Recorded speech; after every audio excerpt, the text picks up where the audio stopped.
దుర్గాదేవి ఫోటోను ఇంట్లో పెట్టుకోకూడదనేది తప్పు, పెట్టవచ్చు కానీ కొన్ని జాగ్రత్తలు తీసుకోవాలి. దుర్గాదేవి రౌద్ర రూపమైన కాళీ చిత్రపటాలను ఇంట్లో పెట్టుకోవడం మంచిది కాదు. ఎందుకంటే ఆ రూపము భయానకమైనది మరియు వాటిని బయట గుడిలో పూజించడం మంచిదని సూచిస్తున్నారు. కాబట్టి దుర్గాదేవి శాంత స్వరూపమైన ఫోటో లేదా విగ్రహాన్ని పూజ గదిలో ఇంట్లో పెట్టుకోవచ్చు.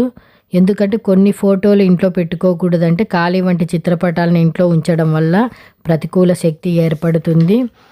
ఇంట్లో దుర్గామాత శాంత స్వరూపంలో ఉన్న ఫోటో లేదా విగ్రహాన్ని గౌరవంగా ఉంచుకొని మనము క్రమం తప్పకుండా ప్రార్థనలు చేస్తూ ఆ స్థలాన్ని పవిత్రంగా ఉంచినట్లయితే ఆమెను శాశ్వత దేవతగా గౌరవించవచ్చు. కాబట్టి దుర్గాదేవి యొక్క ఫోటోను మనము ఇంట్లో పెట్టుకోకూడదు అనేది ఇది అపోహ మాత్రమే. ఈ వీడియో నచ్చితే తప్పకుండా సబ్స్క్రైబ్ చేసుకోండి.